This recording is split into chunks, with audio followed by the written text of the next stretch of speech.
Hi everyone, I'm Josh from New York Community Action Project. We're a group that is organizing for the creation of a Civilian Police Accountability Council, CPAC. This is an institution that has broad power to oversee the NYPD, including the ability to discipline officers. As you might know, there will soon be a mayoral election in New York City. The primaries are going to be held on June 22nd. This presentation is meant to provide a brief overview of each candidate's attitude vis-a-vis the police.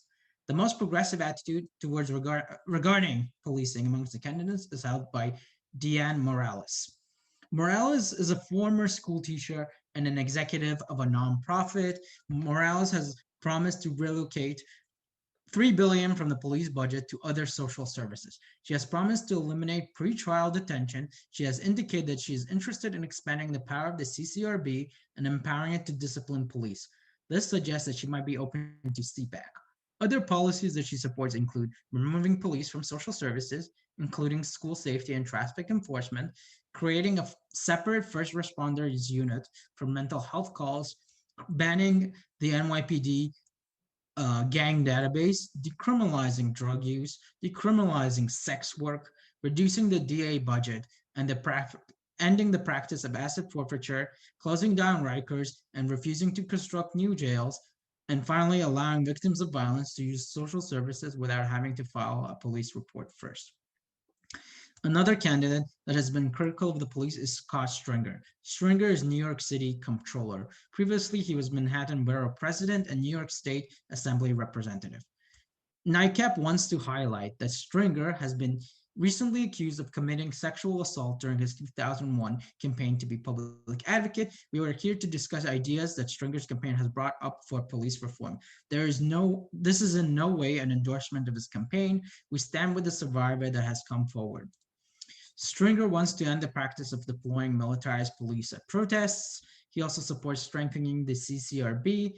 Policies that Stringer has indicated support for include removing NYPD from schools, barring officers who commit major offenses from serving in law enforcement, disciplining officers who cover badges or obscure license plates, increasing transparency of NYPD budget, operation, and contracting, decriminalizing offenses that pose no threat to community safety, granting amnesty for open arrest warrants for low-level offenses, stopping jailing people for unpaid court debt or technical parole violation, reallocating $1.4 billion from the NYPD budget for other services, changing the 911 response model to prevent use of NYPD in mental health calls, bringing down overtime spending, closing down Rikers, and preventing the opening of new jails.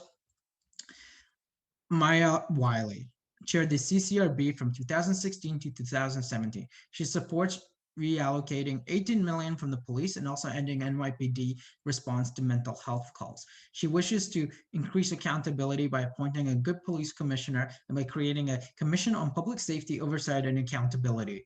She supports removing NYPD from mental health, crisis management, traffic enforcement, and school safety. She supports ending NYPD final authority over disciplinary actions. She has not taken a clear position on decriminalizing drugs. SHAUN Donovan supports reallocating money from police towards social services, while he also states that he believes that accountability in policing is important.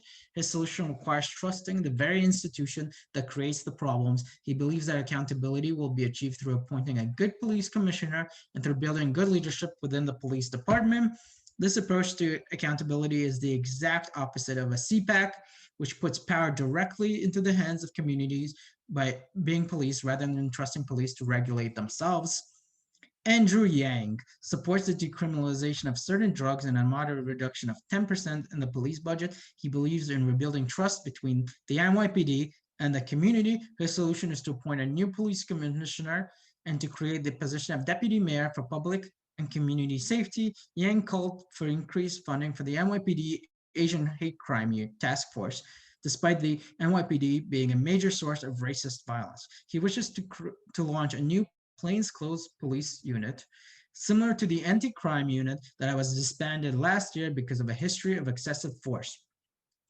He wishes to increase police presence on the street and subway, despite numerous protests for decreasing such presence, indicating that he is not listening to communities. He also supports giving the CCRB the ability to make a final determination on disciplinary decisions. It is difficult to predict what his position would be regarding CPAC. Raymond McGuire supports further empowering the CCRB and ending qualified immunity for police. He also supports allowing the families of victims of police violence to be eligible for crime victims benefits. Further, he supports creating an alternative to a police response in emergencies. On the other hand, he does not support decriminalizing drugs or defunding the police, instead believing that funds should be reallocated within the NYPD. He is non-committal regarding closing down Rikers. As a result, we do not believe that he's a good candidate.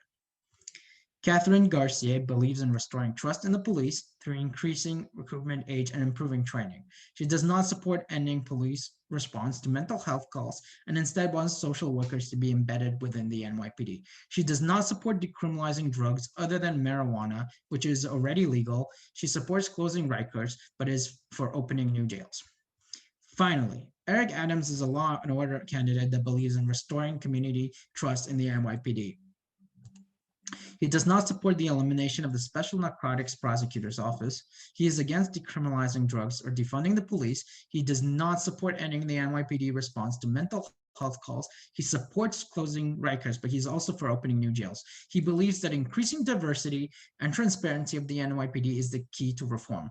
Other policies he supports include reinventing the plainclothes anti-crime unit into an anti-gun unit. This unit was previously disbanded due to the issues with the unit being involved with many notorious police shootings. Increase police presence on buses and trains, and not just the subway. Appoint the first woman police commissioner for the NYPD. Create a mental health program for perpetrators of domestic violence. Create a program for police report on other police officers. That is a whistleblower program. Regardless of who wins the mayoral race, we know that real change is on the streets. We encourage people to keep organizing to fight police violence. We will keep fighting for community control through CPAC, and we hope you join us. If you want to organize with us, please reach out to us through our social media or email. Have a wonderful evening, and thank you for tuning in.